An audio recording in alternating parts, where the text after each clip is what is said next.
Hello, সূর্য ভাই নাকি? আপনি কি সূর্য ভাই বলছেন? হ্যাঁ ভাবি, আমি সূর্য বলছিলাম। কিন্তু কেন হঠাৎ আপনি ফোন করলেন যে?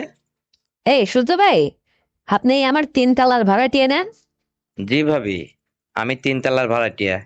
ওই যে একটা পাবলিক ফার্মে জব করি আর কি। চিনতে পারছেন তো আমাকে?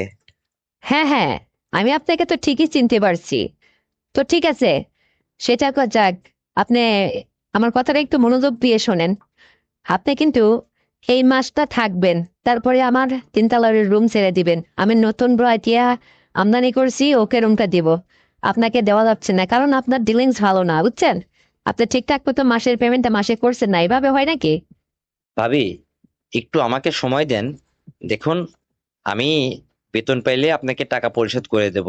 তবে একটু সময় লাগতে পারে। একটু আমার কোম্পানিতে প্রবলেম হচ্ছে তো, এই জন্য কোনো ওয়ার্কারকে, যারা আসলে আমরা একসাথে জব করি, তাদের কাউকে পেমেন্ট করা হয়নি, যার কারণে আমি আপনাকে বাড়ি ভাড়ার টাকাটা দিতে পারছি না। কিন্তু ভাবি, এই যে বাড়ি ভাড়ার টাকাটা শুধু আপনি আমার কাছ থেকে এভাবে আদায় করেন, ভাইজান কোথায় গেছে? ভাইজান তো একদিনও আমাকে ফোন করলো না বা আমার খোঁজ খবর নেয় না। কি হয়েছে তার? আরে, আপনি কি কখনো আমার ফ্ল্যাটে আসার পরে কোনোদিন আপনার ভাইজানকে দেখছেন আপনি? তাই তো। না, আমি তো কখনো ভাইজানকে দেখিনি। কিন্তু ভাবি, ভাইজান থাকে কোথায়? তাকে তো কখনো দেখা যায় না। শুধু আপনিই সমস্ত ভাড়াটিয়ার কাছ থেকে মাসের বাড়ি ভাড়ার টাকাটা আদায় করেন। ভাইজান কোথায় থাকে? আপনার ভাইজান তো আমেরিকা থেকে, আর সে তো ওখান থেকে মাসে মাসে অনেক গাদা গাদা টাকা পাঠায়। আর সেই টাকারই তো এই যে এত রাজপাতা প্রাসাদ আমি গড়ে তুলছি, বুঝছেন? আর সেগুলো আপনাদের এই যে ভাড়া ভাড়া দিছি, আপনারা এই ফ্ল্যাটে ভাড়া থাকেন। বোঝেন না ব্যাপারটা? সে তো আসলে থাকে না। 2 বছর 1 বছর বাদে বাদে সে দেশে আসে, বুঝছেন? এই তো হলো ঘটনা। আপনি এত মানে আমাকে লালাই বলে এভাবে ইয়া না করে, আপনি আমার এই মাসের ভাড়ার টাকা দিয়ে আপনি বাসাতে একটু ছেড়ে দিন। তা না হলে আমার একটু সমস্যা হচ্ছে। আমার ভাই এত লোকজন নাই যে আপনার কাছ থেকে বারবার এভাবে ঘুরে ঘুরে টাকা আদায় করবে, বুঝছেন? এত সুন্দর দেখতে শুনতে একটা হ্যান্ডসাম ছেলে, অথচ আপনার কোনো কথার দামই নেই। আপনার শুরুটাকে ভালো একটা জায়গায় কাজে লাগান। এত সুন্দর সুন্দরী ছেলে কি এমন কোম্পানিতে পড়ে আছেন যে তারা মাসের পেমেন্টটা মাসে করে না? এই যে বাড়ি ভাড়ার টাকাটা দিতে পারেন না? লজ্জা লাগে না? ভাবি, টাকা না দিতে পারলে তো লজ্জা অবশ্যই লাগে। কিন্তু তাতে কি আর করার? আর এইটাই বা কয়জনা বোঝে? তো ঘটনা হচ্ছে, আমি আপনাকে একটু সময় দিন, টাকা পয়সা পেলে আমি আপনাকে ঠিক সময় মতো টাকাটা দিয়ে দিব। আর শোনেন, আপনার এই যে এত অর্থ সম্পত্তি, কয়েকটা ফ্ল্যাট বাড়ি, তো আপনারও তো একটা লোক দরকার বিশ্বাস তো, তাই না? আপনি এই যে আমাকে বলছেন এত সুন্দর দর্শনধারী আমি একটা ছেলে, তো আপনার যখন এতই পছন্দ, আপনার কোনো একটা ক্ষেত্রে আমাকে একটু জব দেন না। আপনারই আমি অ্যাসিস্ট্যান্ট হয়ে কাজ করি। আমি এই যে আপনার কষ্ট করে এই যে ভাড়ার টাকা উঠাইতে আসেন, এটা দেখতে হয়, ওই প্রজেক্ট দেখতে হয়, এই সমস্ত ঘোরাঘুরি করার জন্য তো একজন মানুষ দরকার হয়। সেখানটায় না হয় আমাকে একটু সেটেল করেন না? তাহলে দেখতেন আসলে আমি খুব ডিলিংসটা ভালো করি। আমি সৎ থেকেই বা কি করব? আসলে কোম্পানি যদি আমাকে স্যালারি না দেয় মাস শেষে, তাহলে আমি দিব কিভাবে আপনার ভাড়ার টাকা, বুঝছেন? একটু আমাকে সহযোগিতা করুন না ভাবি, যদি আপনার কোথাও জায়গা থাকে। আরে ভাই, আপনি এত করে যখন বলছেন, আচ্ছা শোনেন, এক কাজ করেন আপনি, বুঝছেন? আপনার ওই কোম্পানিতে আপনি এই মাস থেকে জব ছেড়ে দেন। সে টাকা দেবে কি না দেবে সেটা পরের হিসেব। আপনি যে কথাটা বলছেন আসলে কথাটা ঠিকই বলছেন। আমার একটা আপনার মতো বিশ্বাস্য লোক দরকার, বুঝছেন? মানে যাকে দিয়ে আসলে আমার এই সমস্ত ফ্ল্যাটের ভাড়ায় মানে ভাড়া আদায় করতে হবে। কোথায় কোন রুমের কি সমস্যা হলো, কোথায় কি বিদ্যুতের সমস্যা হলো, এই যে নানান কাজ। এই কাজগুলো যদি আপনি ঠিকঠাক মতো হ্যান্ডেলিং করতে পারেন, তাহলে ও আর কয় টাকা দেয় তার চেয়ে বেশি স্যালারি আমি আপনাকে দেব। আর ব্যাস, আপনি এই ফ্ল্যাটেই থাকলেন। সমস্যা কোথায়? আর পাশাপাশি তো আমি আছি। যেহেতু আপনি আমার অ্যাসিস্ট্যান্ট হয়ে কাজ করবেন, বিশ্বস্ত, আপনাকে সার্বিক সহযোগিতা আমি করব, যদি আপনি চান, বুঝছেন? তাছাড়া তো দেখতে শুনতে মাসাল্লাহ যথেষ্ট দর্শনদারি ছিল আপনি।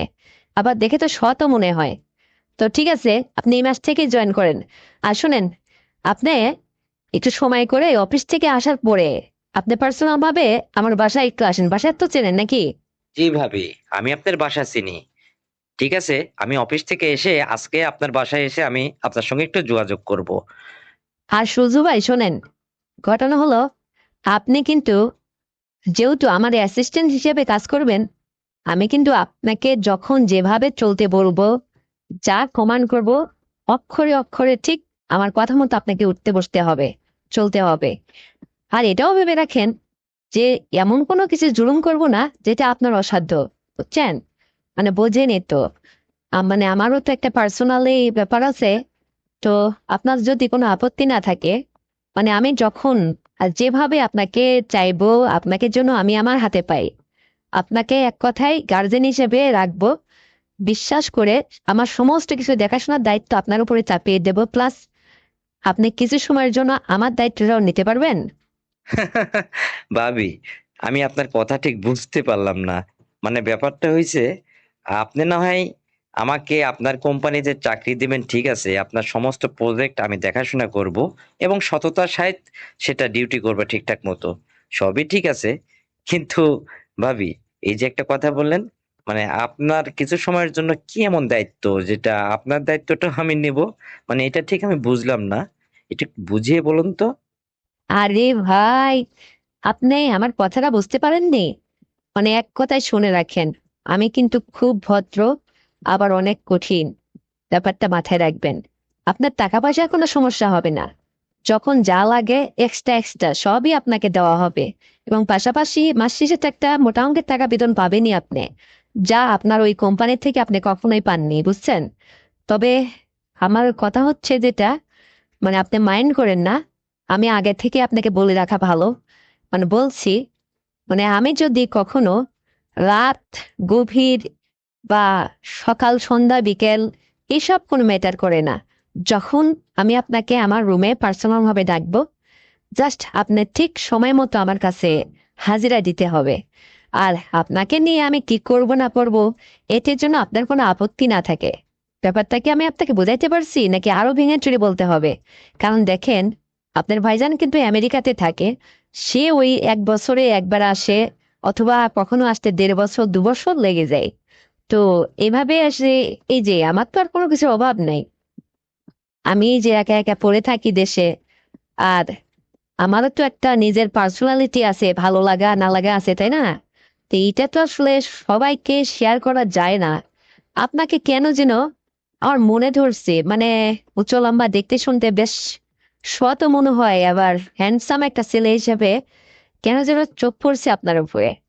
তো আমি যদি আপনার কাছে কখনো পার্সোনাল ভাবে কোনো কিছু চাই, তো আপনার যেন এখানে না শব্দটা ব্যবহার না হয়। আপনি সবসময় আমার কথাকে সাড়া দিবেন, এবং আমি যেটা করতে বলবো আপনাকে কিন্তু তাই করতে হবে, বুঝছেন? এইটা যেন ভুল না হয় কখনো। তাছাড়া আপনার কোনো অভাব থাকবে না, সেটার দায়িত্ব আমি, বুঝছেন? আর কি কিছু বলা লাগবে বুঝিয়ে? হুম, বোঝেননি ব্যাপারটা? ভাবি, আপনি আসলে যেটা আমাকে বলছেন এটা আদৌ সম্ভব কি? তারপরেও ভাবি, আপনারা অনেক বড় লোক আর আমি দেখেন একটা সাধারণ ফ্যামিলির ছেলে। তো আপনাদের সঙ্গে এই ধরনের আচরণ করতে গিয়ে যদি কোনো বিপদ হয় আমার, তাহলে কি হবে? মানে আমার একটু ভয়ও লাগে, কারণ কখন বা কি আদেশ করবেন, আর সেইটা যদি আমি অমান্য করে ফেলি, হয়তো সেটাই বড় অপরাধ হয়ে যাবে। আর আপনারা বড় লোক, আপনারা যখন যা খুশি তাই করতে পারেন, এমন কিছু করেন না যেন আমার উপরে কোনো জুলুম আসে বা আমার কোনো বিপদ হয়, অথবা এই শহর ছেড়ে আমাকে চলে যেতে হয়, বুঝছেন?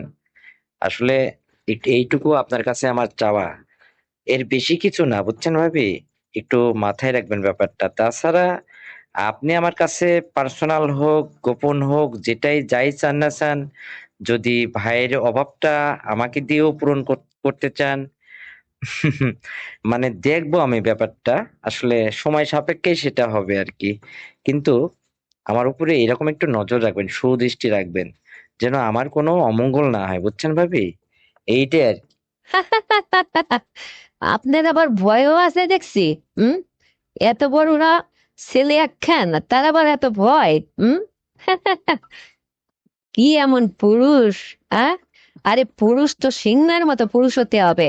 হুম, যেন সবাই দেখে কাসকুমা উঠে ভয় পায়, এরকম হতে হবে। আর আমার অ্যাসিস্ট্যান্ট জন্য এরকম বাহুবলেই থাকবে একজন, মানে যাকে নিয়ে আমি গর্ব করে চলবো, পথ চলবো। আরে আপনি তো আমার পার্সোনাল সবসময় আমার গাড়িতে থাকবেন, সবকিছু আপনার পাশাপাশি আমি হেল্প করব, কিন্তু আপনার কাছে আমার এইটুকু চাও ভাই, আপনি আমাকে একটু সময় দিবেন পার্সোনাল ভাবে, যেটা আসলে আমার টাকা পয়সা দিয়ে মেটানো যায় না। সে অভাবটা শুধু আপনিই পারবেন আমাকে মেটাইতে, বুঝছেন? মানে আপনার মতো হ্যান্ডসাম ছেলেকে কাছে পেয়ে যদি আমি ব্যবহার করতে না পারি, আসলে এইটা আমার ব্যর্থতা। আর বিশ্বস্ত লোক তো সবসময় পাওয়া যায় না। আর বোঝেনি তো আমি কি দেখতে শুনতে একেবারে কম ভাই। হুম, মানে আমাকে দেখতে আপনার ভালো লাগে না? এটা কি বলছেন ভাবি? আপনার মতো এত সুন্দরী মানুষ মানে আমি কখনোই দেখিনি। কারণ আপনাদের রূপের বাহার, টাকার বাহার, যৌবনের বাহার সবকিছু মিলে আপনি অসাধারণ একটা সুন্দরী মহিলা, বুঝছেন? আর আপনার পাশে আমার একটু জায়গা হওয়া মানে আমি তো নিজেকে অনেক গর্বিত মনে করছি। বোঝেন না কেন? তো এই জন্য বলছি, ঠিক আছে, আপনাকে আমার অনেক পছন্দ হয়। আর আপনাকে কি বলবো মানে আপনি যখন যেটা বলবেন তাই হবে। আপনার আর কোনো সমস্যা থাকবে না ভাবি। আমি মনে করি যে আপনি যখন যেটা বলবেন আমি তাই করব। শুধু আপনি আমার দিকে একটু সুদৃষ্টি রাখলেই হবে। তাছাড়া কিছু না ভাবি। মানে আমি থাকলাম, আমি কথা দিলাম আপনার যখন যা লাগে। তবে যেটাই করেন একটু হিসাব নিকাশ করে করবেন, যেন কোনো কেলেঙ্কারি না হয়। মানে এই শহরের মানুষের কাছে আপনার জন্য কোনো বদনাম না রুটায়, এদিক দিয়ে একটু সজাগ থাকবেন। তাছাড়া আপনি বছরের পর বছর, মাসের পর মাস আমাকে ব্যবহার করে আপনি আপনার সাধারণ জীবনযাপনের তৃপ্তি মেটাইতে পারবেন। মানে এক কথায় আপনার কোনো সমস্যাই থাকবে না। আপনার তো অর্থকড়ি, টাকা পয়সা সবই দিছে। শুধু একটা জিনিসের অভাব, সেটা হচ্ছে আসলে ভাইয়ের অভাব। তো সেই গ্যাপটা যদি আমি পূরণ করতে পারি আর আপনারও যদি হয়, তাহলে তো নিজেকে ধন্য মনে করব। কারণ আপনি তো সুন্দরী কম না, এটা তো আসলে আমার একটা ভাগ্যের ব্যাপার ভাবি। এই নিয়ে আপনি টেনশন করেন না, আমি খুব খুশি হলাম। মানে পাশাপাশি মাস শেষে গাদা গাদা টাকাও পাবো, ভালো একটা স্যালারিও পাবো, আবার আপনার মতো একজন সুন্দরীর সঙ্গে সবসময় থাকতে পারবো। আবার আপনার এই এত বড় উপকার করতে পারলে আমিও নিজেকে অনেক গর্বিত ভাববো। ঠিক আছে ভাবি, তাই হবে। কি সরদুল সাহেব, হ্যাঁ? তাহলে কি আপনি রাজি তো? ঠিক আছে, রাজি থাকলেই হলো। তো ঠিক আছে, আপনি আজকে অফিস থেকে এসে সন্ধ্যায় আমার বাসায় এসে আমার সঙ্গে একটু পার্সোনালি দেখা করেন। তারপরে চা খেতে খেতে আপনাকে সব বুঝিয়ে দিব। কিভাবে কি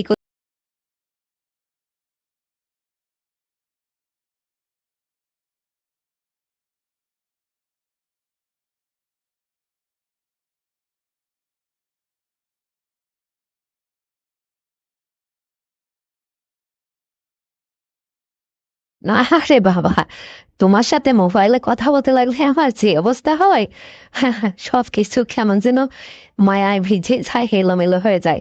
তোমাকে কি বলবো জানো, তোমার শ্বশুরের সাথে কথা বলতে লাগলে আমার একদম কষ্টে আর ভাল লাগে না। মানে মুরব্বি হয়ে গেছে, কি বলবো আর। আচ্ছা তুমি কি আমার কষ্টটা একটু বোঝো না বাবা? আমি তোমার শাশুড়ি, আমি তো তোমার উপর একটু নির্ভর করতেই পারি। আর শোনো, তুমি আমার একদম সুন্দর হ্যান্ডসাম জামাই। আর তুমি যদি আমার খেয়াল খুশি না রাখতে কে রাখবে বাবা বলো? তোমার কাছে তো আমি হ্যাঁ একটু বলতেই পারি। আর এই ডিজিটাল যুগে আজকাল জামাই শাশুড়ি তো একটু ফ্রি মাইন্ডে কথা বলতেই পারে, তাই না বাবা? হ্যাঁ, শাশুড়িরা তো জামাইয়ের সঙ্গে কথা বলবেই। তো আচ্ছা, শাশুড়ি আম্মা, আমার সঙ্গে আপনার কথা বলতে কেমন মজা লাগে বলেন তো? ভালো লাগে কথা বলতে? ভালো লাগে না মানে? অবশ্যই ভালো লাগে, এতটাই ভালো লাগে যে আমি তোমাকে বাসায় বোঝাইতে পারবো না।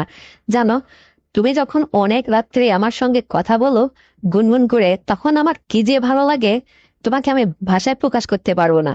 মানে আমার সবকিছু এলোমেলো হয়ে যায় তোমার সঙ্গে কথা বলতে লাগলে। তুমি যদি কাছে থাকতে তাহলে একটু অনুভব করতে বাবা, বুঝতে পারছো? তাই নাকি? তাহলে তো আর এখন থেকে আমি আর এত গভীর রাত্রে আপনাকে আর ফোন টোন করবো না, বুঝতে পারছেন? আপনার মেয়ের সঙ্গে কথা বলবো। আপনার সঙ্গে আমার এত কথা বলে কি লাভ? আপনার যেহেতু আমার সঙ্গে কথা বলা বলতে গিয়ে আপনার সবকিছু এলোমেলো হয়ে যায়, তার দরকার কি? থাক না। না না না না বাবা, এই কথা তুমি বসেও না। তুমি যদি আমার সঙ্গে ঠিকঠাক মতো প্রতিদিনের মতো ওই গভীর রাত্রে ফোন করে কথা না বলো, তাহলে কিন্তু আমি একদম পাগল হয়ে যাব। এই কাজটা করা যাবে না। তুমি নিয়মিত অনেক রাত্রে আমার সঙ্গে ফোন করে কথা বলবে। আমি তোমার সঙ্গে মজা করে কথা বলবো। জানো, তোমার সঙ্গে কথা বললেই আমার ভালো লাগে, আমি যেন কল্পনায় হারিয়ে যাই। কেন যে আসলে সেই পূর্বের জীবনে তোমার সঙ্গে আমার সাক্ষাৎ হলো না? তা না হলে আমার মেয়ে আজকে তোমাকে দিয়ে তাই তোমাকে পাইছি।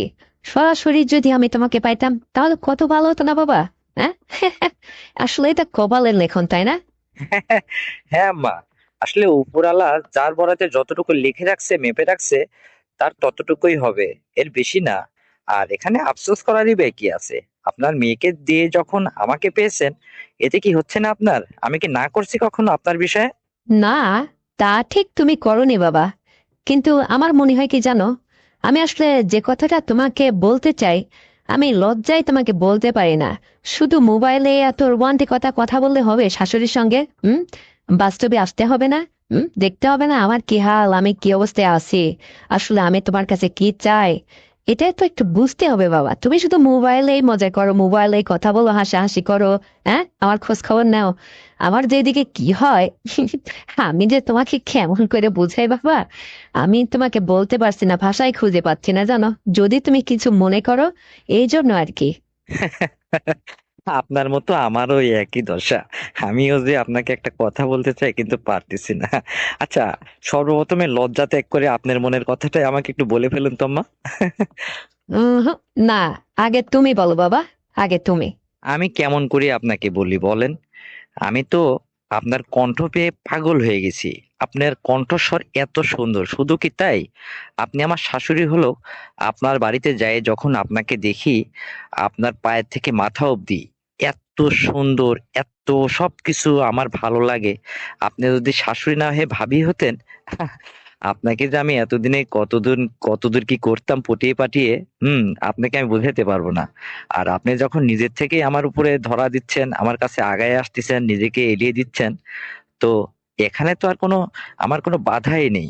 শুধু আপনার মুখ থেকে কথাটা মুখ ফসকে বলবেন, আর দেখেন না আমি কি করি। একটু বলুন না প্লিজ।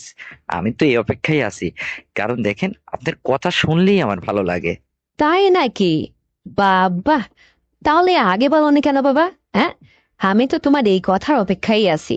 জানো, অনেক রাত্রে যখন তুমি আমাকে ফোন করে একটা প্রেমিকের অভিনয়ে আমার সঙ্গে কথা বলো, আমি একদম কল্পনায় চলে যাই বাবা। তোমাকে নিয়ে মনে হয় যে তোমাকে নিয়ে আমি সুখে স্বর্গে, যে দেশে কোথাও কোনো মানুষ নেই, একদম নির্জন নিরালায়, সেখানে শুধু তুমি আর আমি, আর কেউ নেই। আর সেখানে আমরা জানো কত কিছু করতেছি। এটা আমি তোমাকে লজ্জায় বলতে পারি না। কিন্তু জানো, এটা যদি আমরা বাস্তবে হয় তাহলে ভালো হয় না? তুমি, আমি তোমাকে মানে পুরো সাহস দিয়ে দিচ্ছি। এখন থেকে আর তুমি ওই রকম না। এখন থেকে তুমি আমার কাছে রাত্রে যখন ফোন করবা, আমাকে জান, সোনা পাখি, ময়না টিয়া, যা খুশি আদরের ভাষায় ডাকবা। আর আমিও তোমাকে এখন থেকে ওইভাবেই ডাকবা, আদর পাখি। আর যখন আমার মেয়ের সামনে বা লোকজন থাকবে, তখন আমি তোমার শাশুড়ি, তুমি আমার জামাই, এরকম করে একটা পাটে চলবা। আর একা একা যখনই হবে, তখনই আমরা দুইজন, তুমি আমাকে ডার্লিং যা খুশি বলতে পারো। আর শোনো, মোবাইল করলে তুমি আমাকে তুমি তুমি করে কিন্তু বলবে, তাছাড়া কিন্তু বাবা আমি মেনে নেবো না। তুমি করে বলবা, আর একটু আদর করবো, আমিও তোমাকে আদর করবো। আচ্ছা, এখন তো লজ্জা তোমার ভেঙে গেছে বাবা। তুমি আমাকে হোয়াটসঅ্যাপে ভিডিও কল দেবা, ভিডিও কল দিয়ে আমি তোমাকে দেখবো, তুমি আমাকে দেখবা, আমার সবকিছু তোমাকে দেখাবো, তুমিও আমাকে সবকিছু দেখাবা। আমার কি মন চায় না তোমার সবকিছু দেখতে? হুম। আর মেয়ের কাছ থেকে সাবধান, মেয়ে যেন এই সমস্ত কিছু না বোঝে, তাহলে সবকিছু আবার গন্ডগোল পেকে যাবে, বুঝতে পারছো? খুব সাবধান বাবা।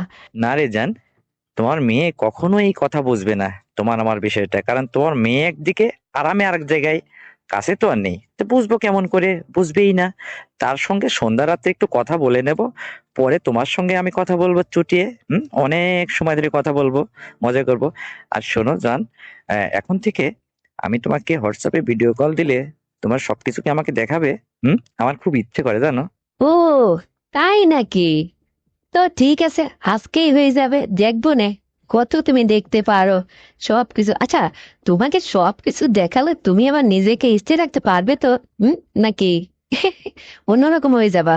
কারণ আমি জানি আমার সবকিছু এত সুন্দর সুরল, তোমাকে যদি আমি দেখাই না, তুমি নিজেকে তো রাখতে পারবে তো? আমার মনে হয় না।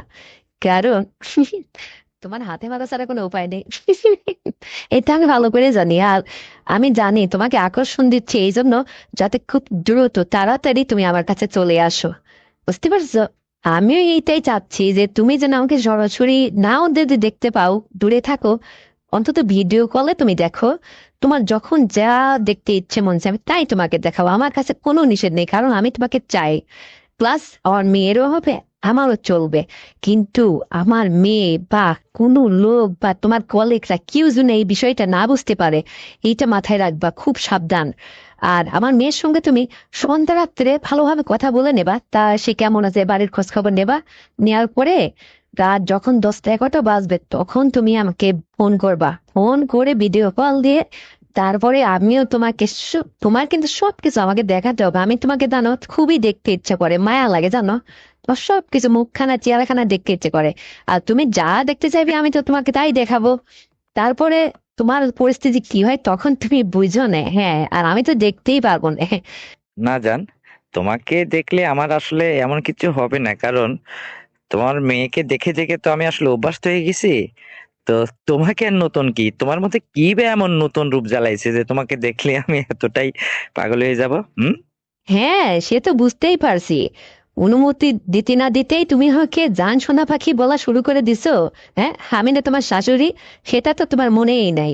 তুমি আমাকে ইমোশনালে, আবেগে, হ্যাঁ, মনের কাছ থেকে না চাইলে কি আর এই সমস্ত বলতেছো? আমি মনে হয় বুঝি না? হ্যাঁ। আর শোনো, আমার মেয়ে আর আমি এক করতেছো? কখনোই না। কারণ আমার মেয়ে এক প্রকৃতির আর আমি আর এক ধরনের। আরে আমার সবকিছু দেখলে তো তুমি একদম মনে ভাবা যে একদম নতুন কিছু দেখতেছো। মানে তোমার খুবই পছন্দ, আমার মেয়ের চেয়েও আমাকে বেশি পছন্দ হবে তোমার, জানো? আসলে কি জানো, তোমার শ্বশুর শ্বশুর মশাই জীবনে, মানে ও একটু রোগা ভাব, ওর মধ্যে এরকম হ্যান্ডসাম বা এইরকম আধুনিকতা এই সমস্ত কিছু ছিল না। তাই আসলে আমার উপরে এতটা প্রেশার কখনো আসেনি, ওই কোনো রকম ভাবে মেয়ে বা ছেলে হয়েছে এই আর কি। কিন্তু তোমার মতো একটা হ্যান্ডসাম জামাই, বাবা, তার তলে যে পড়ে তার কি কিছু থাকে বলো? আর আমি তো ওইটাই চাচ্ছি যে আমি যেন তোমার ছোঁয়া একটু পাই রে বাবা। হ্যাঁ, আমি আসলে একটু আশাবাদী, বোঝো না? আমার তো আসলে অভাব, বুঝতে পারছো? আর এই অভাবটা একমাত্র তুমি পূরণ করবা। তোমার কাছে আমি এটা সাহায্যে হাত বাড়াইছি, তুমি আমাকে ফিরাই দিও না। দেখো, যত কথাই বলি, আমি তোমাকে চাই। তোমার কাছ থেকে এই স্বাদটুকু আমি গ্রহণ করতে চাই বাবা, তুমি আমাকে কখনো বঞ্চিত করো না, বুঝতে পারছো? একটু মায়া করো, একটু মনটা নরম করো। আর এই জন্য তোমাকে সবকিছু আমি দেখাইতে চাই, বা আমার মুখখানা দেখাতে চাই, আমার সুন্দর রূপটা তোমাকে দেখাইতে চাই। এই জন্য আমার উদ্দেশ্য হলো একটাই বাবা, যে তুমি যেন আবেগপূর্ণ হয়ে আমাকে দেখে পছন্দ করে আমার কাছে ছুটে আসো, আমি যেন তোমাকে পাই। এটাই হচ্ছে আমার মূল উদ্দেশ্য। আর তুমি আমার মেয়ের জামাই, তুমি কন্টিনিউ আমার সঙ্গে যদি এইভাবে ফ্রি মাইন্ডে চলাফেরা বা সবকিছু আমি তোমাকে উজাড় করে দিই, তোমার নিতে সমস্যা কোথায়? নিবে, কোনো সমস্যা নেই। এটা কেউ যেন না বোঝে, শুধু এইটুকু সতর্ক থাকবে, ব্যাস হয়ে গেল। হ্যাঁ, আমিও এভাবেই চলবো, সমস্যা নেই। আচ্ছা জান, তুমি কি আগের চেয়ে অনেক মোটা হয়ে গেছো নাকি? মানে আমি তোমাকে অনেকদিন দেখি না তো, এই জন্য বলতেছি। শুধু তো মোবাইলে কথা বলেই চলে আসছি এতদিন। আরে না, অত মোটা করে, জাস্ট মিডিয়াম, ওই 65-70 কেজি হয়তো এরকম। এটাই এমন কি, এটুকু না হলে কি আর মজা হয় বলো? এটুকু তো থাকতে হবে, তাছাড়া একদম হ্যাংলা পাতলা মনে হয়। এটুকু না হলে কি আর তোমার পছন্দ হবে? হ্যাঁ। আর তোমার মতে এরকম যুবক ছেলে হ্যান্ডসাম, তার সাথে তো এরকম একটু অ্যাডজাস্ট হতে হবে, বুঝো না? আচ্ছা, তো শোনো, তুমি রাত্রে কিন্তু অবশ্যই ফোন দিও। আগে মেয়ের সঙ্গে কথা বলে নিও, পরে আমাকে অনেক রাত্রে ভিডিও কল দিও আজকে সরাসরি, বুঝতে পারছো? আমি অনেক সেজে গুজে থাকবো, তোমাকে দেখাবো, দেখি কেমন পছন্দ হয় তোমার, তুমি কি বলো? আজকে তোমার মনের সব আশা আমি পূরণ করবো, তুমি আমার কাছে যা চাইবে আমি তাই শাশুড়ি হিসেবে তোমাকে দেওয়ার চেষ্টা করবো, বুঝতে পারছো বাবা? হ্যাঁ। ঠিক আছে, দেখবো নে কতটুকু সাজুগুজু করে আমাকে উপহার দিতে পারো, আমি সেই অপেক্ষায় থাকবো না। তো ঠিক আছে, আমি রাত্রে ঠিক জাস্ট 11টা বা 11:30টার দিকে সরাসরি হোয়াটসঅ্যাপে ভিডিও কল দিব। হ্যাঁ, তো এখন রাখি যান। আর তুমি সুন্দর করে সেজে গুজে আজকে আমাকে নিজেকে প্রেজেন্ট করবা, আমি দেখবো আজকে তোমাকে দু চোখ ভরে। অনেকদিন তো এভাবে দেখিনি, আজকের তাকানো আর অন্য দিনের তাকানো এক না, আজকে একটু ডিফারেন্স। আচ্ছা ঠিক আছে, তাই যেন হয়। তো ঠিক আছে, এখন রাখি, সংসারে একটু কাজকর্ম আছে, সেরে নিই। আর তুমিও রেডি হও কাজকর্ম সেরে, ওকে? তো ঠিক আছে, আল্লাহ হাফেজ। তো বন্ধুরা, আমার এই জামাইয়ের সঙ্গে পরকীয়া সংলাপটি শুনে আপনাদের কেমন লেগেছে কমেন্ট করে অবশ্যই জানাবেন। আর ভিডিওটি যদি আপনাদের ভালো লেগে থাকে তাহলে অবশ্যই চ্যানেলটিকে এক্ষুনি সাবস্ক্রাইব করে দেন, ভিডিওতে একটা লাইক দেন আর শেয়ার করে অন্যকে দেখার সুযোগ করে দেন। আর হ্যাঁ বন্ধুরা, আরো সুন্দর গল্প আগামীকাল আবার নিয়ে আসছি। ততক্ষণে সবাই নিজের স্বাস্থ্যের যত্ন নেবেন। আল্লাহ হাফেজ। হ্যালো, শফিক ভাই। হ্যাঁ ভাবি, কি ব্যাপার বলেন, কি হয়েছে? কিছু হয় নাই শফিক ভাই, আপনাকে একটা কথা বলতে যাচ্ছি, কিছু যদি মনে না করেন। হ্যাঁ, বলে ফেলুন। আচ্ছা শফিক ভাই, আমি আপনাকে একটা কথা জিজ্ঞেস করি। দেখেন, আমার হাজবেন্ড যখন বিদেশ চলে যায় সে সময় কিন্তু আপনাকে সামনে করে আমার সামনে একটা কথা বলেছিল, আপনার মনে আছে? হ্যাঁ, মনে তো আছে। ওই মাঝে মধ্যে আপনাকে একটু খোঁজ খবর নিতে, একটু দেখাশোনা করতে, এই তো। তাহলে কি আপনি আমার খোঁজ খবর রাখতেছেন? আপনি বলেন। রাখি তো, একেবারে যে রাখি না তা তো না। আপনার তো এই যে কোনো কিছু কেনাকাটা লাগলে বা কোনো কিছু জরুরি দরকার হলে আপনি তো ডাক দেন, আমি তো আসি, ফোন দিলে চলে আসি। তারপরে আবার কি লাগবে বলেন? আরে বাদ দেন তো কেনাকাটা আর কি লাগা না লাগা। এই শোনেন, এই সামনে রোজা চলে আসতেছে, বোঝেন না আপনার ভাই আর 2টা বছর বিদেশ গেল। আমাকেও ফোন করে বলে যে শফিক ভাইকে বলে সবকিছু মেটাই নিও। তো আমি তো আসলে সংসারে যখন যেটা খুঁটিনাটি দরকার হয় আপনাকে ডেকে সবকিছু পুজাই নিই। আমার শ্বশুর পিছে থাকলে হয়তো সেটাই করতো। আমার একটা ছোট দেবরে নেই যে তাকে বলবো। বিশ্বাস করেন ভাই, আপনি যেহেতু আমার স্বামীর একদম ক্লোজ ফ্রেন্ড, আপনার উপরে আমি অনেকটা নির্ভরশীল। এ দেখেন রোজা এসে যাচ্ছে, আমার একটু দরকার, আপনি আসবেন? তো রোজা এসে যাচ্ছে, তো কি দরকার, কোনো কিছু কেনাকাটা লাগবে? ধ্যাত ঘোড়ার ডিম, বোঝেই না আমি কি বলি আর সে কি বলে। আমি বলছিলাম কি, যে শোনেন, রোজা এসে যাচ্ছে, আর তো কখনো সুযোগ হবে না। তো আপনাকে এতদিন আসলে বলতে চাই, বলতে পারি না। আমি আসলে খুব অনাহারে আছি, আমার খুব কষ্ট হচ্ছে এইভাবে থাকতে। দেখেন না, আপনার বন্ধুটা 2টা বছর বিদেশ গেল, তো সে তো আমাকে আসলে কোনো কিছুতে মানে কোনো কিছুর জন্য ব্যবস্থাও করে গেল না। আমি কি করবো এইভাবে অনাহারে, আমি আর কতদিন থাকবো আপনিই বলেন। এই জন্য বলছিলাম যে আপনি যদি আমাকে একটু মানে রোজার আগে 2-1 দিন যদি সময় দিতেন, মানে প্রাইভেটে আমার বাসাতে আর কি। আচ্ছা ভাবি, আপনি তো দেখছি বেশি কথা বলেন। আরে আপনি যখন আমাকে ফোন করে ডাকেন আমি তো তখনই আপনার ডাকে সাড়া দিই, আপনার কাছে চলে যাই। তা আপনি খুলে বলেন যে আমি আপনার কি উপকার করতে পারি। শফিক ভাই, আপনি বোঝেননি এখনো আমি আপনাকে কি বলতে চাই। একটা মেয়ে একটা ছেলের কাছে রোজা রাখে আসলে তাড়াহুড়ো করে কি চায়, এটা কি আপনি এখনো বুঝতে পারছেন না? দেখেন ভাবি, আমি এখনো আপনার কথা ক্লিয়ার ঠিক বুঝতে পারিনি। বুঝিয়ে বলেন তো। কোনো সমস্যা নেই। আরে আমি আর আপনিই তো কথা বলতেছি। আরে বন্ধুর বউ যদি বন্ধুর কাছে যদি কোনো কিছু গোপন কিছু শেয়ার করতে নাই পারে তাহলে বন্ধু কিসের? আরে বলে ফেলেন, নির্দ্বিধায় বলে ফেলেন। শফিক ভাই, আমার বলতে লজ্জাও করতেছে। কি যে কি করে যে এই কথাটা আপনাকে আমি বলি কোন মুখে, আমি ভাষা খুঁজে পাচ্ছি না, তবুও বলি। শোনেন, আমি আপনাকে একটা কথা বলি, কাউকে এই কথাটা জানাবেন না, কোনোদিন যেন কেউ বুঝতে না পারে। প্রমিস করেন আগে? হ্যাঁ, প্রমিস করলাম। ধন্যবাদ শফিক ভাই। শফিক ভাই, আমার লাগবে, দেবেন আপনি? শোনেন, ভাই আমার ভালো, দাদু ভাই আমার, সোনা ভাই আমার ভালো, লক্ষ্মী ভাই আমার, আমি অনুরোধ করে বলছি, এই যে রোজার আর কয়েকটা দিন বাকি আছে, এই চাঁদ পরে রোজা, আমার আসলে খুবই দরকার উঠছে। জানেন, আমি আর একা এইভাবে অনাহারে কতদিন পরে থাকবো বলেন না কে? আমি একটু রূপবতী, সুন্দরী, জোয়ানবর্তী একটা মেয়ে, আমার কত সুন্দর সবকিছু, আর এইভাবে বিঠা যাচ্ছে দিনের পর দিন। আপনি আপনার বন্ধুর চেয়েও কত সুন্দর উচ্চলাম্বা জোয়ান একটা ছেলে। আসলে এই কথা বলতাম না, ইদানিং দিয়ে আমি খেয়াল করে দেখছি জানেন, আমার খুবই সমস্যা হচ্ছে। আমি রাত্রে শুইলে কি সময় আজে বাজে স্বপ্ন দেখি, ভাল লাগে না। ওই কোলবালিশ নিয়ে মোড়ামুড়ি করি, ভাল লাগে না, বুঝতে পারছেন? আপনি যদি কালকে একটু এসে আমাকে এই রোজার এই কয়েকটা দিন আছে, এই কয়টা দিন যদি একটু নিয়মিত সময় দিতেন, ওটা করতেন আর কি, আমার খুব ভালো হতো ভাই, উপকার হতো। আর এটা কখনো কোনোদিন দুইজনের মধ্যে কিন্তু প্রমিস করা থাকলো, কেউ যেন না বোঝে। আরে আপনি, আমি আসলে আশা করছি কি জানেন, যে আপনি আমার জন্য একদম পারফেক্ট একটা ছেলে। আপনি একমাত্র পারবেন আমাকে নড়াইতে। মানে আমি আপনাকে দারুণ ভাবে সবকিছু উচার করে দেব। আরে আপনি যেভাবে চাইবেন, একটাবার আপনি শুধু আমার এই উপকারটুকু করেই দেখেন, আপনার বারবার আমার কাছে আসতে মন চাইবে। তখন আপনিই বুঝবেন যে আসলে আমি কি আপনাকে গিফট করছি। বুঝতে পারছেন? হাসবেন আপনি? শোনেন ভাবি, আপনাকে দেখেই আমি বুঝতে পারছি যে আপনার কোনো সমস্যা হচ্ছে, কিন্তু বন্ধুর বউ আপনি। আসলে আমি আপনাকে যদি এইটা প্রথমে প্রস্তাব করতাম, তাহলে বন্ধুর সঙ্গে আমার বেইমানি করা হয়ে যায়, কারণ তার আমানত আমার কাছে দিয়ে গেছে।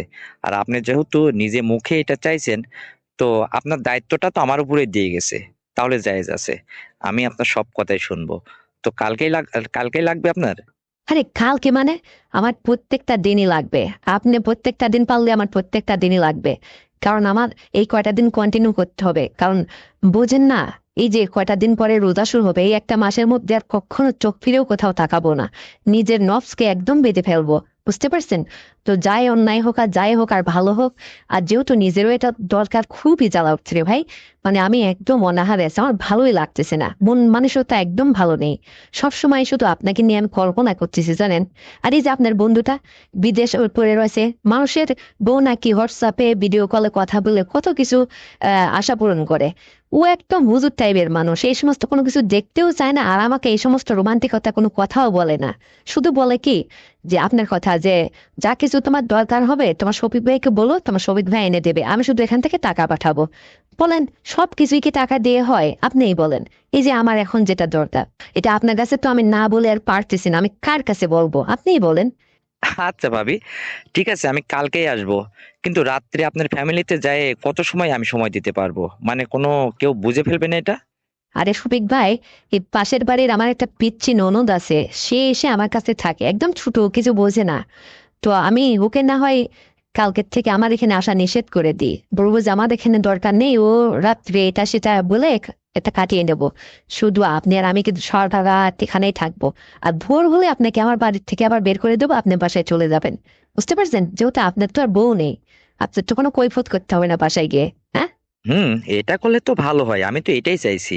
আর শোনেন, আপনি আবার আমারটা পারবেন তো? মানে আমি কিন্তু কই আপনার হাজবেন্ডের মতো না, আমি কিন্তু স্ট্রং, বুঝতে পারছেন? ওই যেন তেন ভাবেন না কিন্তু। ওরে বাবা! আমারে ওইটা দিয়ে ভয় দেখাচ্ছে। আমি যে খেপা খেপে আছি কিন্তু। ওই আমার ওই সমস্ত কথা বলবেন না। দেখা যাবে কার কত বাহাদুরি। ও দেখা আছে, চেনা আছে সব পুরুষেদের। আমি মনে হয় মানুষের কাছ থেকে গল্প শুনি না। আরে আপনি একবার আসেনি না? ও দেখা যাবে দুজনের যে কতটা মজবাটা ভালো জমে। বুঝতে পারছেন? আমি আপনাকে কখনোই আপনার কাছে হার মানবো না। আরে আপনি যেভাবে চাইবেন, আরে আপনি তো জানি যে আপনি সুন্দরভাবেই আপ্যায়ন করতে পারবেন আমাকে, কারণ আপনি উঁচু লম্বা ফিট ফেগারাল একটা ছেলে, বোঝেন না? আর আপনাকে দিয়ে আমার পূরণ হবে। তাছাড়া আমিও তো কম না, আমার মতো মেয়েকে আপনার সঙ্গেই একমাত্র যায়। আরে আমার হাজবেন্ড তো তেমন একটা উঁচু লম্বা না, বেটে মানুষ তো। ও আমার সঙ্গে আসলে অতটা ইয়ে করতে পারে না, ওর দিয়ে আমার ঠিকঠাক মতো হয় না, হুজুর টাইপের মানুষ তো। ওর মধ্যে কোনো রোমান্টিকতা নাই। আর আপনার মধ্যে আধুনিকতা, রোমান্টিকতা, অনেক কিছু। মানে আপনাকে আমার অনেক ভালো লাগে জানেন। আর আপনাকে আমি যেভাবে গিফট করবো আমার সবকিছু, মানে আপনি সুন্দর করে আমি আপনাকে সেজে গুজে আয়নার সামনে দাঁড়িয়ে যেভাবে আপনি যেভাবে ছোট খাটো পোশাক যেভাবে আপনি দেখতে চাবেন সেইভাবে আপনাকে, আপনার কাছে আমার নিজেকে প্রদর্শন করবো। আপনাকে দেখবেন, দেখে মনটা চাঙ্গা করে তারপর সুন্দরভাবে আমাকে ওইটাই দিবেন। মানে আমাকে দারুণ ভাবে শান্তি দিবেন। আমি চাই আপনার কাছ থেকে সুখ শান্তি আশা করি। বুঝতে পারছেন? দারুণ ভাবে। আর আপনি যেভাবে চান, মানে চিৎকার টুপুর নেই। আর আপনার ওইটা যত বড় মোটাই হোক আর লম্বাই হোক, ওটা আমার কাছে কোনো ম্যাটার করে না। আর ওইটাই তো আমি ভালোবাসি, আর ওইটাই তো আমার লাগবে। বুঝেন না কেন? আমি তো আপনার ওই অপেক্ষায় আছি। আপনি কিন্তু তাহলে কালকে চলে আসবেন, মিস করবেন না, কারণ আমি আপনার অপেক্ষায় থাকবো। দেখেন কয়েকটা দিন পরে রোজা, আর সময় হাতে নেই। এই কয়টা দিন কন্টিনিউ ভাইরে আপনি আমাকে এটা দেবেন। বুঝতে পারছেন? আর যখন আপনার ভাই রাত্রে হঠাৎ করে ফোন টোন দু একবার দিলে আপনি স্টপ থাকবেন, আমি তখন অন্য রুমে যাই, তার সঙ্গে কথা বলে ঠিকঠাক করে নেবো। বুঝতে পারছেন? হ্যাঁ, সবই তো ঠিক আছে। তাহলে কি এই রোজার আগ মুহূর্ত পর্যন্তই আপনাকে দিতে হবে? আমি বাঁচবো এই কয়টা দিন, আমার শরীর থাকবে তো সুস্থ? আরে শফিক ভাই, আপনি এই নিয়ে চিন্তা করেন না তো। আপনাকে পুষ্টিকর খাদ্য খাওয়াবো, হাঁসের ডিম খাওয়াবো, কত কিছু খাওয়াবো। আরে আপনাকে সবসময় চাঙ্গা করে রাখবো। এখন তো আপনার ভাই অসম্ভবে, আপনি আমার নায়ক। বুঝতে পারছেন? আরে ভাবি, ওসব লাগবে না। আমি একটা ইয়াং ছেলে না, ভার্সিটিতে লেখাপড়া করা ছেলে। আমি যথেষ্ট ইয়াং আছি, যথেষ্ট মজবুত আছি ইনশাল্লাহ। কোনো সমস্যা নেই, আমি আপনাকে চালিয়ে নিতে পারবো। আরে আপনিই বুঝবেন যে ঠেলা মাসের কয়টা দিন যায়, বুঝতে পারছেন?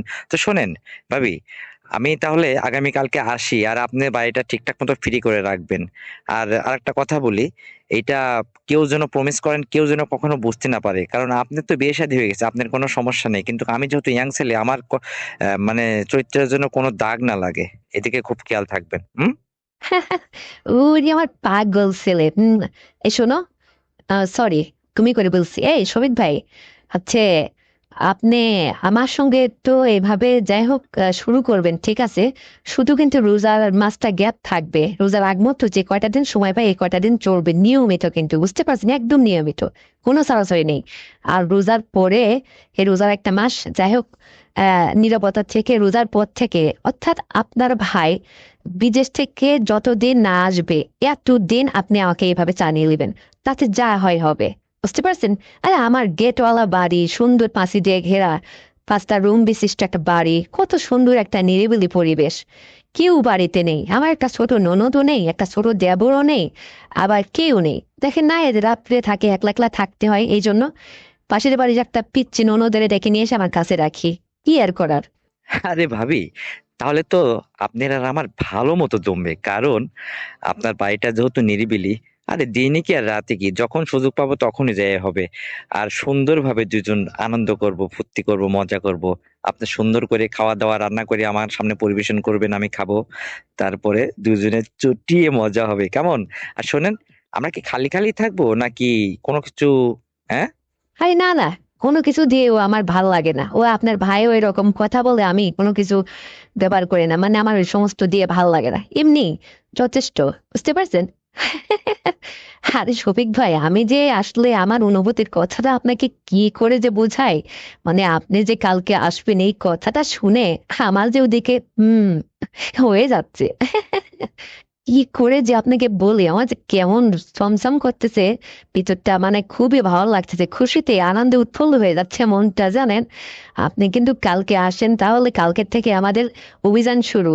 আর শুনেন, ওই আপনি আসবেন ঠিক আছে, কিন্তু ওই আমার জন্য কোনো কিছু আনার দরকার নেই, জাস্ট আপনি প্রোটেকশন নিয়ে আসেন। ওই যে সময়টা আসলে শেষের সময়, তখন না হয় এটা দিয়ে করবেন, তাহলে কোনো সমস্যা হবে না, নাকি? হ্যাঁ।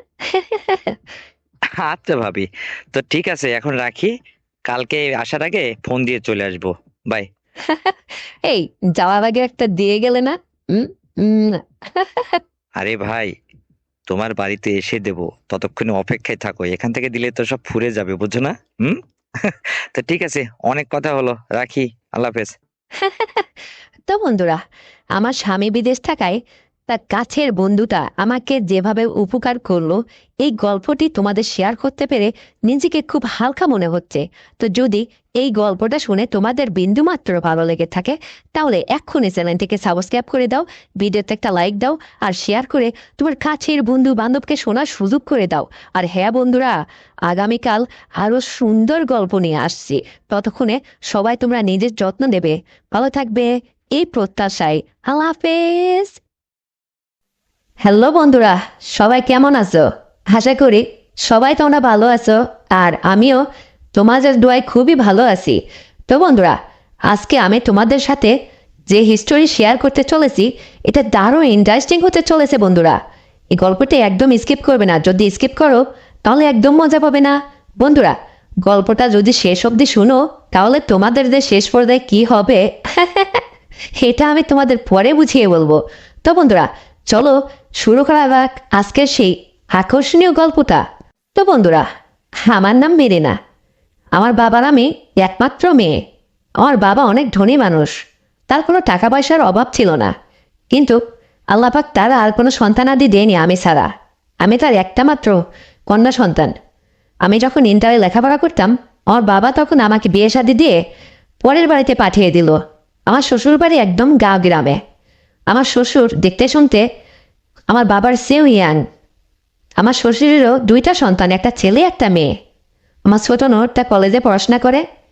আর আমার যে হাজব্যান্ড, সে তো আসলে ওই কৃষিকাজের উপর নির্ভরশীল, কিন্তু ছেলেটা খুব সৎ। গ্রামের এরকম সহজ সরল দেখে আমার বাবার খুব পছন্দ। শহরের আর 5টা শিক্ষিত বখাটে ছেলের চেয়ে গ্রামের একটা সহজ সরল ছেলে নাকি অনেক ভালো, তাই দেখে আমার বাবা আমাকে বিয়ে শাদী দিয়ে ওখানে পাঠিয়ে দিল। ও বাবা, স্বামীর সংসারে যাওয়ার পরে স্বামী একটা বছর যেতে না যেতে বায়না ধরল সে আমার মতো সুন্দরী যুবতী বউকে ফেলে বিদেশ পাড়ি দেবে। তার বন্ধুরা নাকি বিদেশ গেছে অনেক টাকা পয়সা ইনকাম করে, এটা দেখে তারও স্বাদ লাগছে বিদেশ যাওয়ার। কিন্তু এদিকে আমার বাবা তাকে বিদেশ পাঠানোর কোনো রকম পক্ষপাতিত্ব ছিল না।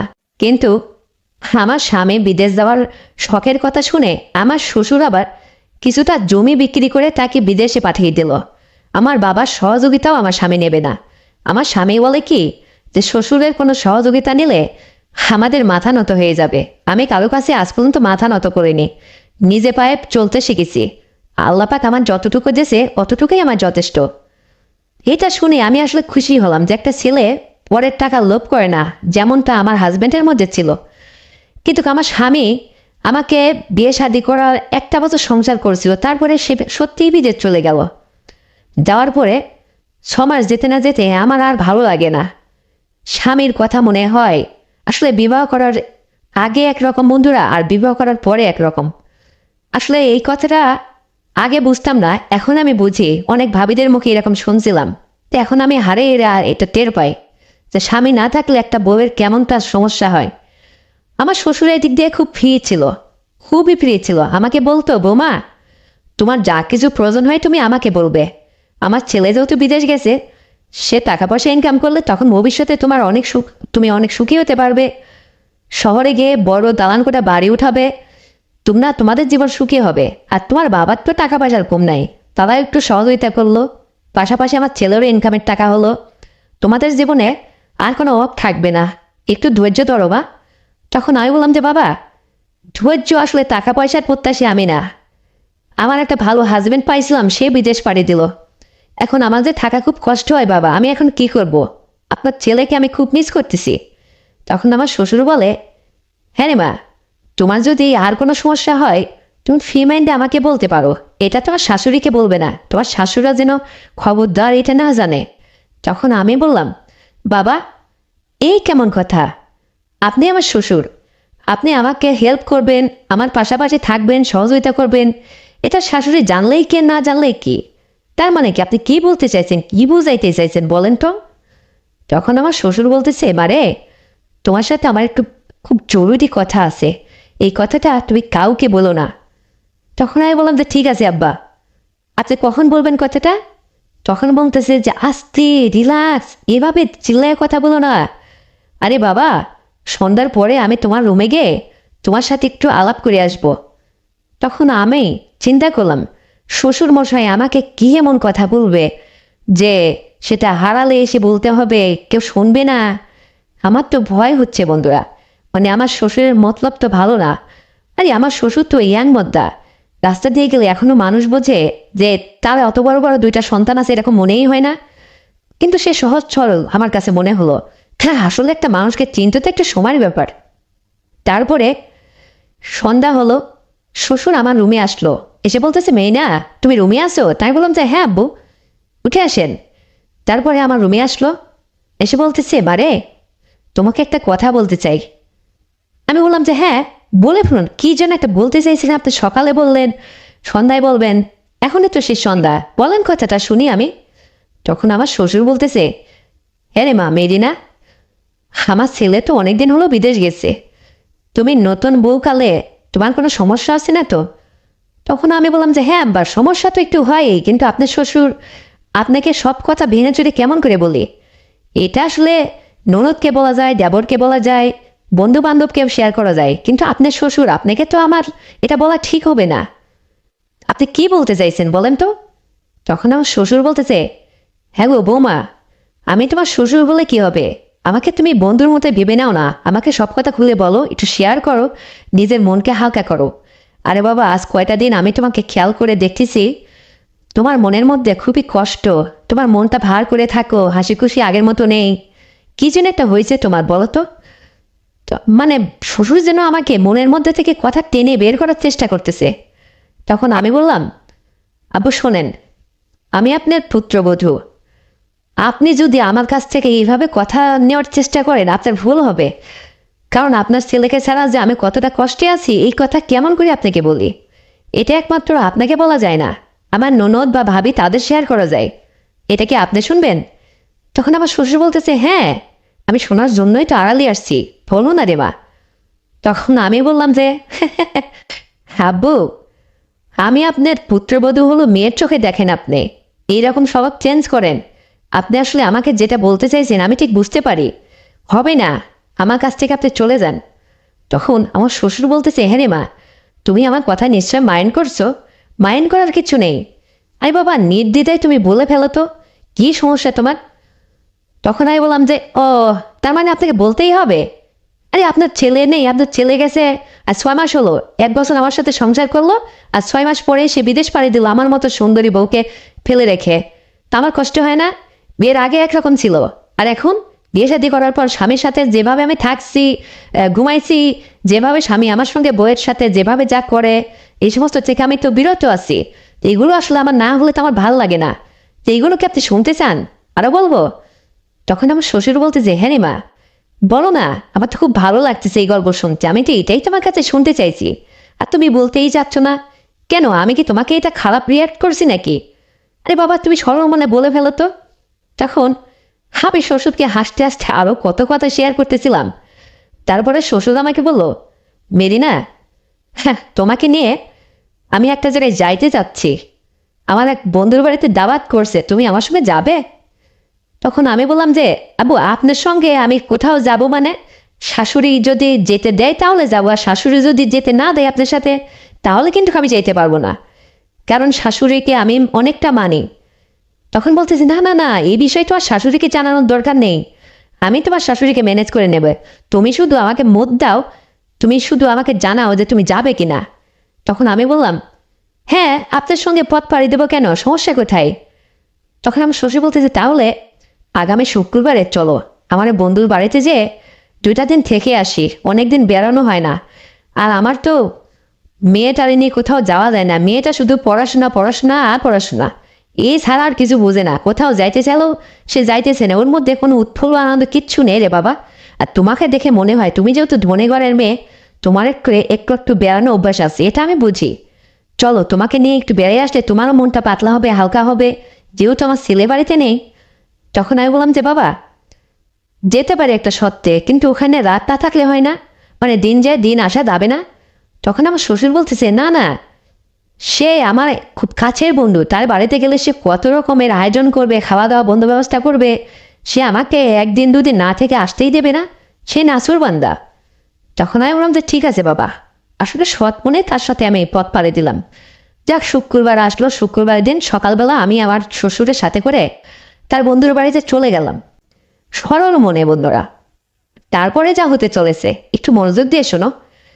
তো আমার শ্বশুর সেখানে যাওয়ার পরে আমার শ্বশুরের বন্ধু কত রকম যে আয়োজন করছে, খাসির গোশ, গরুর গোশ, তারপরে লাউ পাতা ভাজি, কত রকম সবজি, কত রকমের রান্না, বাব্বা, সে দেখে আমার তো মন ভরে গেল। আর মনে হচ্ছিল যে আমার শ্বশুরের এতটাই ভালোবাসার বন্ধু যে আমার শ্বশুরকে দেখে সে দারুণ খুশি হয়েছে, তার সাথে আবার পুত্রবধূ গেছে। আর সুন্দরী পুত্রবধূকে দেখলে সবাই এভাবে আপ্যায়ন করতে চাই বন্ধুরা। আমি একটু দেখতে শুনতে মোটা দাদা ভারী নাদুস নদুস ছিলাম, ফর্সা। হ্যাঁ, আমি রাস্তা দিয়ে হাঁটলে 5টা ছেলে আমার দিকে ফেল করে এক নজরে তাকিয়ে থাকে বন্ধুরা।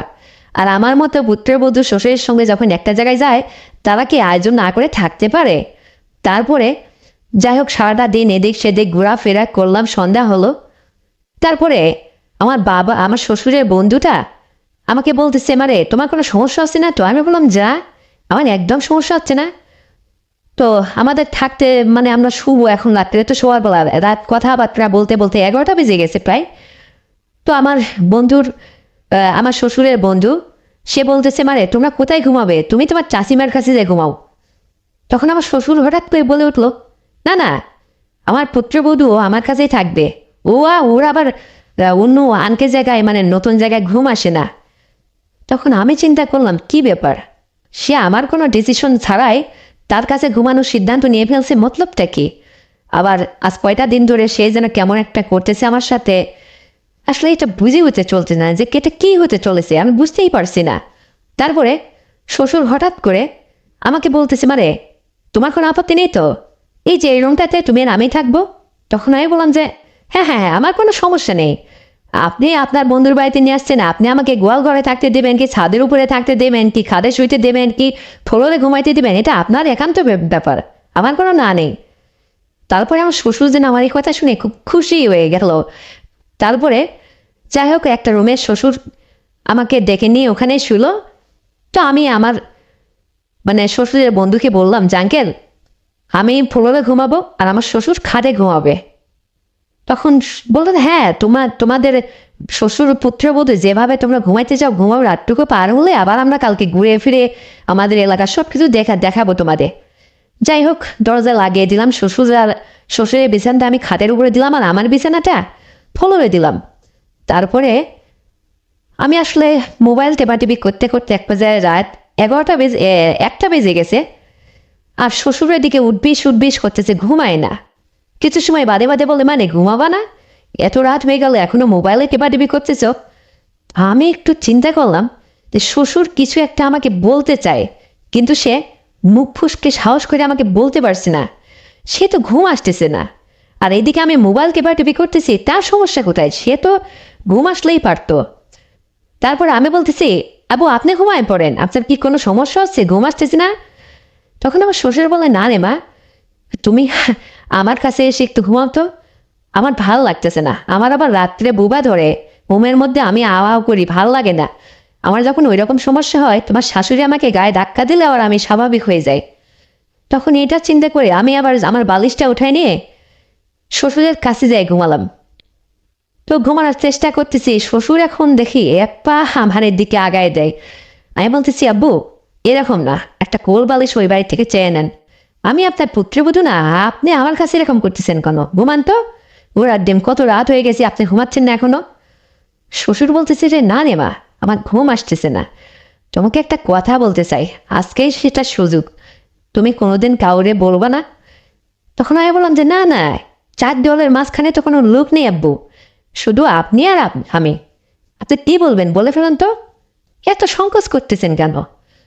তখন আমার শ্বশুর আমাকে বলতেছে মারে তুমি যখন স্নান করো আমি আড়াল থেকে তোমাকে কয়েকটা দিন ফলো করছি, তুমি যখন চেঞ্জ করো সেটাও আমি খুব ফলো করছি, আমার বড্ড ভালো লেগেছে তোমাকে, কিন্তু এই কথাটা যে তোমাকে কি করে বলে আজকে মুখ ফুসকে বলে ফেললাম রে মা, কিছু মনে নিও না, তোমাকে দেখতে আমার খুবই ভালো লাগে, সবসময় তোমার পাশে থাকতে ইচ্ছা করে, তোমার সাথে দুদণ্ড কথা বলতে ইচ্ছা করে।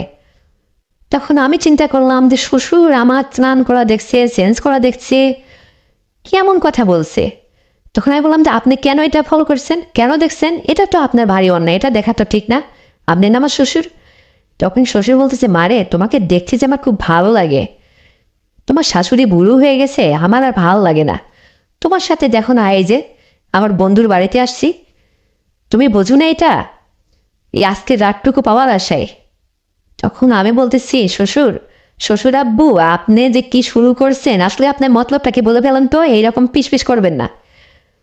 আমার কথা শুনে না শ্বশুর হতবান্ধ হয়ে বলতেছে তুমি রাগ করো না রে বাবা, একটু ঠান্ডা মাথায় চিন্তা করে দেখো আমি যেটা বললাম। তখন আমি চিন্তা করলাম যে শ্বশুর নিশ্চয়ই আমার কাছ থেকে কিছু একটা চাইছে, এদিকে আমারও স্বামী বাড়িতে নেই, আমারও ভালো লাগতেছে না, শ্বশুর মাঝে মাঝে কথার চলে হাতখানা আমার গায়ের উপরে দেয়, আমি হাতটা সরাই দিই, এভাবে এক পাশ করতে করতে রাত 3টা বেজে গেছে।